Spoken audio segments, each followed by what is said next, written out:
cafe racer genre, brought to us by people who know a lot about classic motorcycles.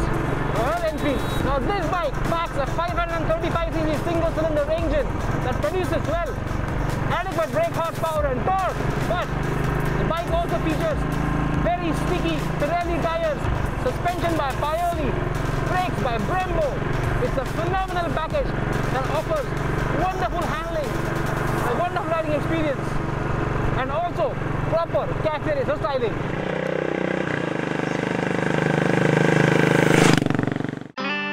You on out there? All right, let's get this thing moving. In terms of styling, the Continental GT packs low-slung handlebars, a nice round headlight with retro-style indicators, a lovely chrome exhaust, an old-school front fender, as well as a single-seat setup with a sexy rear cowl at the back. Whoa, whoa, whoa, whoa! That's the wrong bike. The Conti GT is way over there. And this is the Splendor Pro Classic.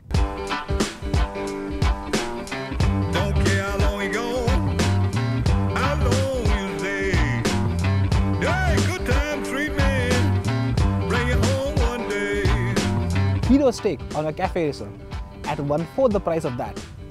And this is the bike we are testing right now. Now obviously we are not comparing the two motorcycles. That would just be silly.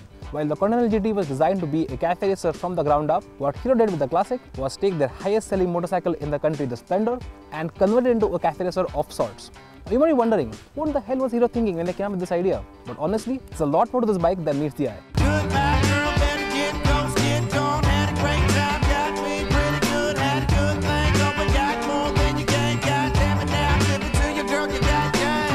Since this Classic is technically a Splendor Pro underneath, pretty much all the mechanicals remain the same. It has the same chassis, it has the same 18-inch wire spoke wheels, and also the same suspension at both sides. Even tires at 2.75 inches at both ends remain the same. Power on this bike is the 97.2cc single-cylinder air-cooled motor that you find in Splendors and CD100s, and in fact this motor has been around for the last 30 years. Don't care how long we go, how long you stay. Hey, good time treatment, bring it home one day.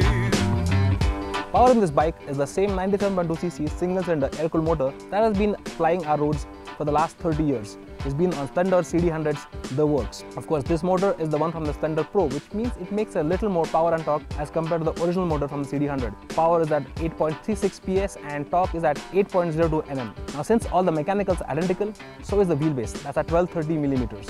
But because this bike sports different bodywork, it's a little bit shorter in height and it's also a little more compact in terms of length. Now, while the Pro Classic might have the looks of a cafe racer, it certainly does not have the go of a cafe racer. 0 to 60 takes quite a few seconds. 0 to 100, well, I have no idea. I have not seen 100 on this bike till now. The engine is actually happiest from 40 to 60 kilometers per hour. Anything more than that, and it feels a little too stressed. The 4-speed gearbox though is a slick shifter. However, riding a little quickly, you feel the need for a 5th gear on this bike.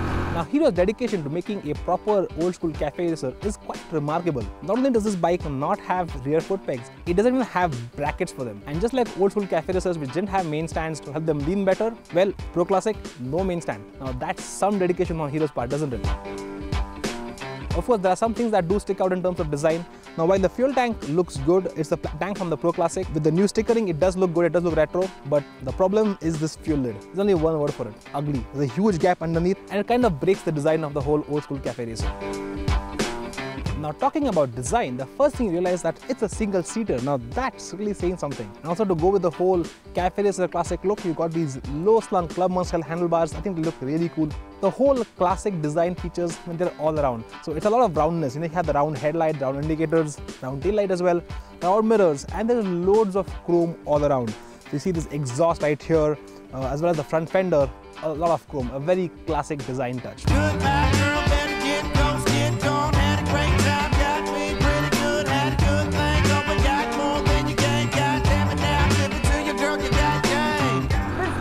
Is a surprisingly good handler. Even though it's running really skinny tires, the grip is actually surprising and it weighs just 109 kilos. That makes it very, very flickable. You actually can end up carrying good corner speed through some turns. It's fun to ride if you can manage to keep the throttle wide open all the time.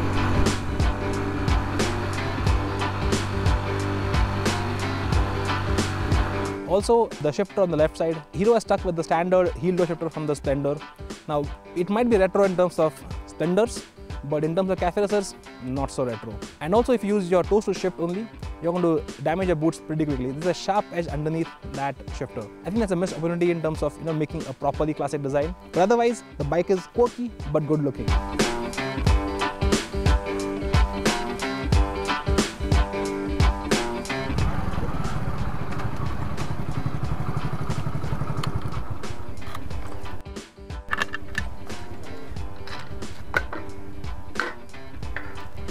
Now when it comes to mileage, it's like asking a question.